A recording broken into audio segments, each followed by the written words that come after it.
everyone, welcome back again to Which is the Moon. Again, we've survived just yet another week, and we are back this week to talk about our favorite tarot card. Now, when this topic was suggested, I'm not sure if the person who suggested it was wanting to know like our favorite decks or our favorite card. And so I interpreted it as our favorite card in the tarot deck. And this for me was really difficult because I have a few cards that I really like. So I chose like 4.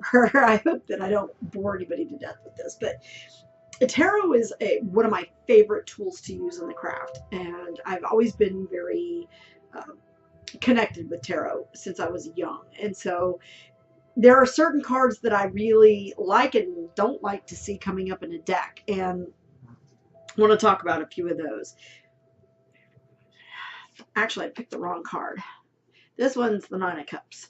What I really like is the Nine of Pentacles. The Nine of Pentacles to me just speaks of fun. It's a brilliant card. It's very representative of travel and excitement and being with friends and, you know, being financially in a position where you can enjoy life. And that's really important to me. So I love it when that card comes up in a reading. Another card I really, really like. Oh, and let me talk a little bit before I get started on this fully is the deck that I am showing you, because my favorite card actually varies a little bit depending on the deck, which is why I chose multiple, because I have a favorite card, one card that I really like out of each of the decks that I own. And so I just want to talk about some of my favorite cards I like to see come up in readings. But this particular deck that I am using today to talk about this video is the Anima Mundi deck by Megan Wareweden. And let me tell you something, this deck is absolutely gorgeous. It's got gold on the sides. It is all her own artwork, and it's nature themed based on the Rider-Waite. But I can tell you that her artwork in these is absolutely stunning. She has a website. It's thecreepingmoon.com. Check her out. She's awesome. This was a Kickstarter find that, thanks to Arwen Lynch. Thank you so much, Arwen. I got on board with this and was able to get a copy of the deck. I don't know if it's fully available yet, or if this was just to get it started. But I'll tell you what, it is a phenomenal deck, and I'm really, really looking forward to using it in readings very soon. So that is the deck, the Anima Mundi deck by Megan Wareweden. Please check her out, thecreepingmoon.com. I'll put a link to her website in the bottom, or you can check out my review video on this particular deck on my personal channel. Going back to the topic at hand, I absolutely love the moon. Now, when I read cards, my interpretations are often vastly different than other people's, because I read based on the card and the message I get in my mind as soon as I see the card, as well as how it lays out to the other cards in the reading and the type of reading that I'm doing. But for me, the moon is always representative of feminine mystery, feminine power, especially psychic power, the ability to see in the dark even when there is no light, because the moon also falls under the new moon. Now, often in tarot decks, you'll see the moon represented by the full moon, which is bright and shining. So to me, that always speaks of that light within the dark, that thing which allows us to see even when everything around us is shadow. You keep your eye on the light, and you keep in the light, and you keep walking. But it also deals with intuition and feminine power, which is something I think is greatly understated. So when this card comes up in a reading, I really like it. Tune into that feminine intuition. The other card that I like, I'm trying to think how I want to do this, the Ace of Pentacles.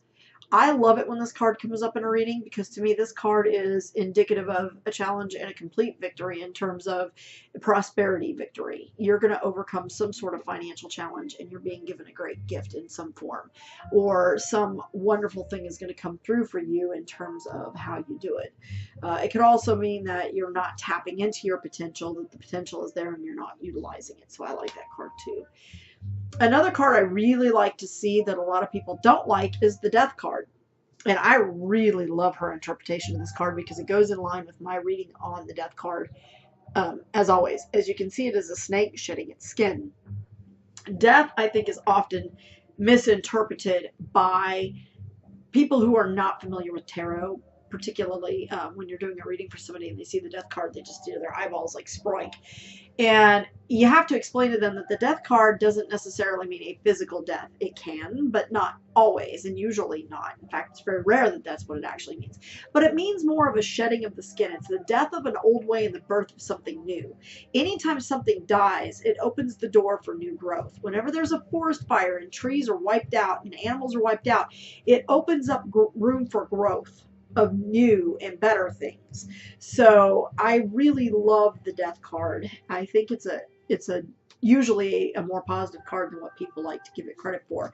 And that goes hand in hand with the Tower. This is one of those love-hate relationships. I really hate getting the Tower in a reading, but I see it as a positive card in some ways. While it does mean sudden, often violent or unexpected or unanticipated or even unwelcome change, change is always opens the door for something new. So while things might be brewing under the surface that's going to bring a sharp and divisive kind of impact to your life, always try to look at it from the perspective of, well, it may not be what I wanted, but it's for the best. So in this case, I really like her use of the volcano, because volcanoes often pull out, volcanic ash and lava, which actually brings nutrients from deep within the earth to the situation on the surface.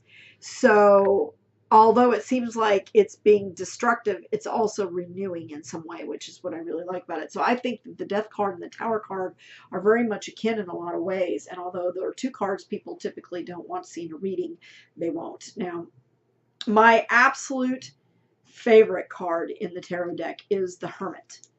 The Hermit is one of the 4 spiritual guides, along with the High Priestess, the Magician, the Hierophant, and the Hermit. These are your spiritual guides. Now, typically, the Hermit is interpreted as being more masculine knowledge and a male spiritual guide, and the High Priestess a female spiritual guide. However, it doesn't necessarily have to be interpreted that way. And also, to me, the Hermit simply means looking within oneself and withdrawing from the buzzing noise that is always around you, and giving yourself time to reflect on your knowledge and what you've learned and things you still need to know.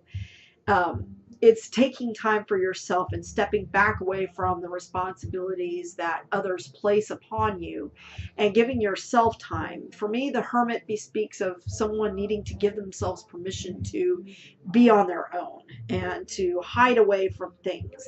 And I really like the fact she used an octopus in this, because I love octopi. They fascinate me. They are one of the most interesting cephalopods out there, and they're highly intelligent. They problem solve. So for people that think they're not very smart, guess again, they're extremely intelligent.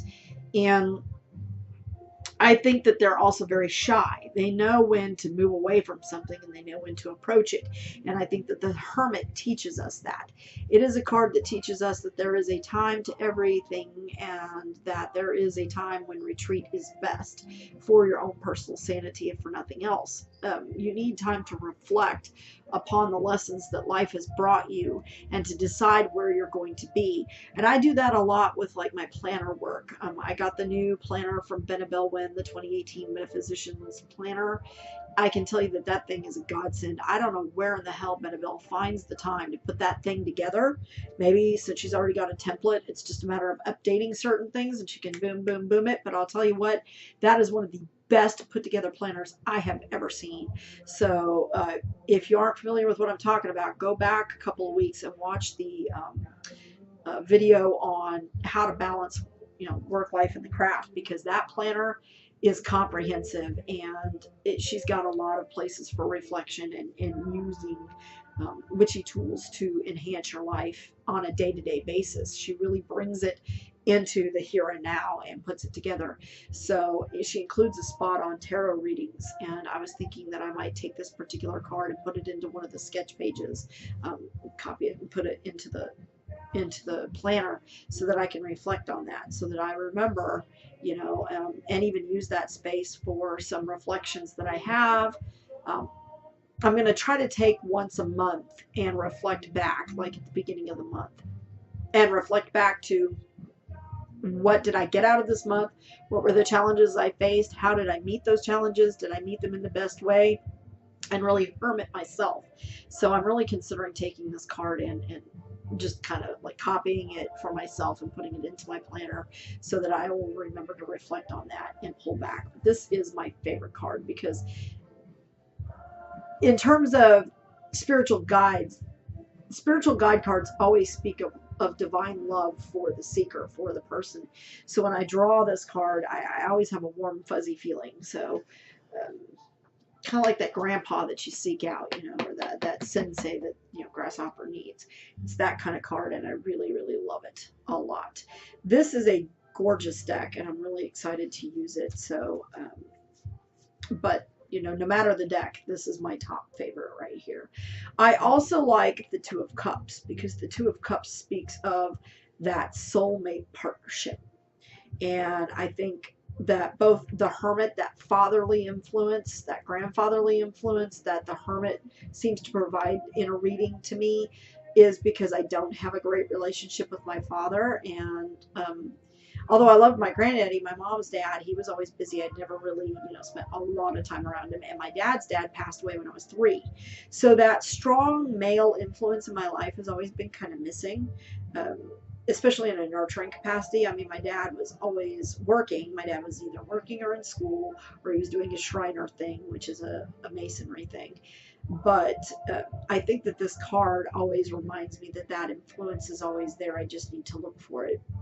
The Two of Cups, it's the same kind of thing. I feel like I thought I had a soulmate partnership when I got married, and found that, you know, over time things change, and sometimes the person that you are with is not who you thought they were. So looking for that one friend who can provide that soulmate type of feeling, I think that that card is always very positive, and I really like that card as well. So the Two of Cups is another one that I didn't show. So in any case, those are a few of my favorite tarot cards. Next week we'll be talking about using tarot in the craft, and so I'm going to go a little deeper in how I use some of these cards. One way I just talked about, and I'll probably bring that up again next week, I'm using it as a visual to refocus. So again, thank you so much for watching. I hope you all have a wonderful weekend. I would love, love, love to get some feedback in the comments about what are some of your favorite cards and why. Do you have the same interpretations that I see, or do you have vastly different ones? Is there something you absolutely hate to pull up in a reading? The Seven of Swords and the Three of Swords. Any sword. Yuck. Those are, you know, things that I would love to hear back from you guys. So please, please, please give us some feedback. And remember, those who feedback are those that are in the drawing for the giveaway at the end of the season. Because we were not able to do a season giveaway last season, we will be doing 2 giveaways this season. So just keep that in mind. Thanks so much. Y'all have a wonderful weekend. Bye-bye.